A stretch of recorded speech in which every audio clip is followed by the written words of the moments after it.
మాట్లాడుతూ మహిళలకి రావాల్సిన అన్నీ కూడా జగనన్న ప్రభుత్వంలో ముఖ్యంగా అన్న ఇచ్చిన ప్రతి పథకాన్ని మహిళకి చేరవేసిన ఘనత మహిళకి దక్కిందంటే అది ఒక్క జగనన్న వల్లే. అలా ప్రతిదీ కూడా జగనన్న సహాయ సహకారాలతో మహిళలు తమ చుట్టూ ఉన్న మహిళల్ని ఏ విధంగా సాధికారత దిశగా నడిపించారో మనం కళ్ళారా చూసాం. అలాంటి మహిళలకి ఈరోజు తమకు ఒక సమస్య వచ్చినా, ప్రభుత్వం తమకు మోసం చేసినా ఎక్కడికి వెళ్ళి చెప్పుకోవాలి, ఏం చెప్పుకోవాలో కూడా తెలియని పరిస్థితికి భయభ్రాంతుల్ని గురి చేశారు. ఎవరైనా కూటమి ప్రభుత్వం చేసిన తప్పుల్ని మోసాల్ని ఎత్తి చూపిస్తే ఇమీడియట్గా వాళ్ళ మీద ఫేక్ కేసులు పెట్టి ఏ విధంగా పోలీసు వ్యవస్థని ఉపయోగించుకొని మహిళల్ని జైల్లో పెట్టిస్తున్నారు, నాయకుల్ని జైల్లో పెట్టిస్తున్నారో మనం కళ్ళారా చూస్తున్నాం. అండ్ మహిళకి కావాల్సిన భద్రత కోసం జగన్మోహన్ రెడ్డి గారు ఎన్నో దిశ యాప్ కానీ, దిశ పోలీస్ స్టేషన్లు కానీ, మహిళా పోలీసుల్ని రిక్రూట్ చేయటం కానీ ఎంత పెద్ద మనసుతో చేసి ఆడవాళ్ళని కాపాడుకున్నారో మనం కళ్ళారా చూసాం. కానీ అదే కూటమి ప్రభుత్వం అధికారంలోకి వచ్చాక దిశ యాప్ని కానీ, దిశ పోలీస్ స్టేషన్లు కానీ, మహిళా భద్రతకి సంబంధించిన ప్రతి దాన్ని ఎలా నిర్వీర్యం చేశారో మనం కళ్ళారా చూసాం. అంటే మహిళ అంటే గౌరవం లేదు, మహిళ అంటే అభిమానం లేదు, మహిళకి చేయాలన్న చిత్తశుద్ధి ఈ కూటమి ప్రభుత్వంలో ఉన్న సీఎం చంద్రబాబు నాయుడుకి కానీ, డిప్యూటీ సీఎం పవన్ కళ్యాణ్కి కానీ, అలాగే హోంమంత్రి అనితకి లేకపోవడం చాలా బాధాకరమని కూడా ఈ సందర్భంగా తెలియజేసుకుంటున్నాను. జగనన్న ఉన్నప్పుడు మీరు చూస్తే చెప్పుకోవడానికి గుర్తురానన్ని పథకాలు, చేయూత కానీ, అమ్మఒడి కానీ, ఆసరా కానీ, ఇల్లు కానీ, రైతు భరోసా కానీ, సున్నా వడ్డీ కానీ, ఇలా చెప్పుకుంటూ పోతే ఎన్నో ఎన్నో పథకాలు ఇచ్చారు. కానీ చంద్రబాబు నాయుడు వచ్చిన తర్వాత ఆయన ఇస్తున్న పథకాలు ఏంటి అంటే చంద్రన్న పగ, చంద్రన్న దగ, చంద్రన్న నిత్యావసర వస్తువుల ధరల బగబగ, అలాగే జగనన్న మోసం, చంద్రన్న మోసం, చంద్రన్న తల్లికి పంగనామం, అలాగే చంద్రన్న నిరుద్యోగులకు వెన్నుపోటు, ఇలాంటి పథకాలు తప్ప చంద్రబాబు నాయుడు చెప్పిన ఒక పథకాన్నైనా ఈరోజు ప్రజలకు ఇచ్చారని నేను అడుగుతున్నా. నవమాసాల్లో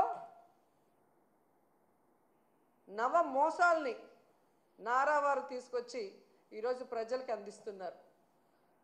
మహిళలు ఈరోజు అంతర్జాతీయ మహిళా దినోత్సవ సందర్భంగా ఎక్కడ నలుగురు కలిసినా ఈ కూటమి ప్రభుత్వం మంచి ప్రభుత్వం కాదు, మహిళల్ని ముంచే ప్రభుత్వాన్ని ఘంటాపదంగా చెప్తున్నారు. అలాంటి సమయంలో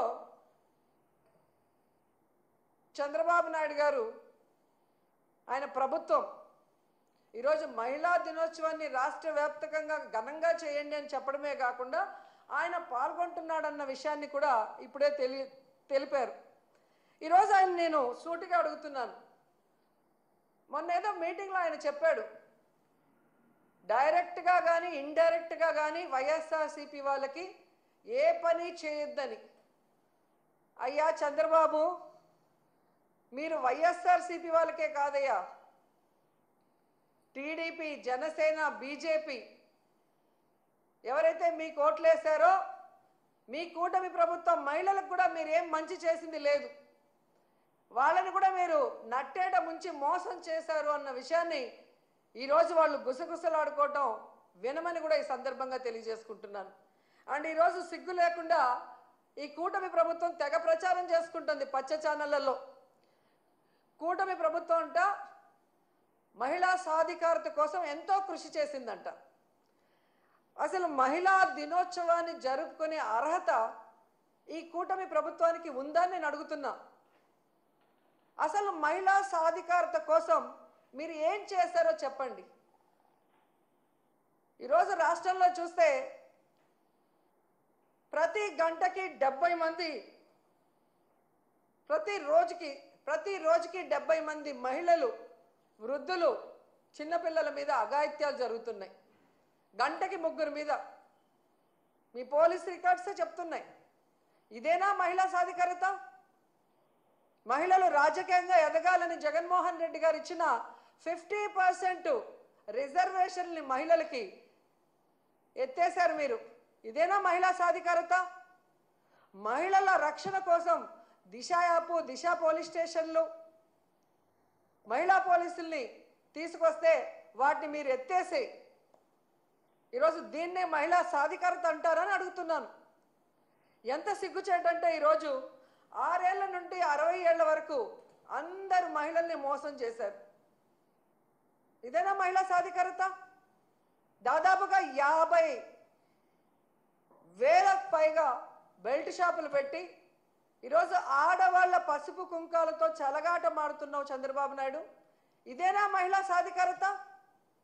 అలాగే మీరు చూస్తే తల్లికి వందనం పథకం పెట్టి గత బడ్జెట్లోనూ ఈ బడ్జెట్లోనూ డబ్బులైతే కేటాయిస్తున్నారు, కానీ తల్లికి పంగనామాలు పెట్టడం తప్ప తల్లికి వందనం ఇవ్వని మీరు ఇదే మహిళా సాధికారత అని ప్రచారం చేసుకుంటున్నారా?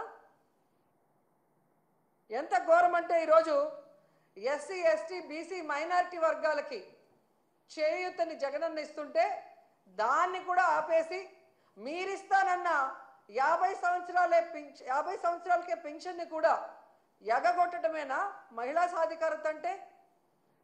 ఎంత బాధాకరం అంటే ఈరోజు వాలంటీర్లో సగానికి పైగా మహిళలు, 1,70,000 మందికి ఈరోజు మీరు 10,000 ఇస్తామని చెప్పి ఆశ చూపించి వాళ్ళని నడి రోడ్డులో తోసేయటమేనా మహిళా సాధికారత అంటే?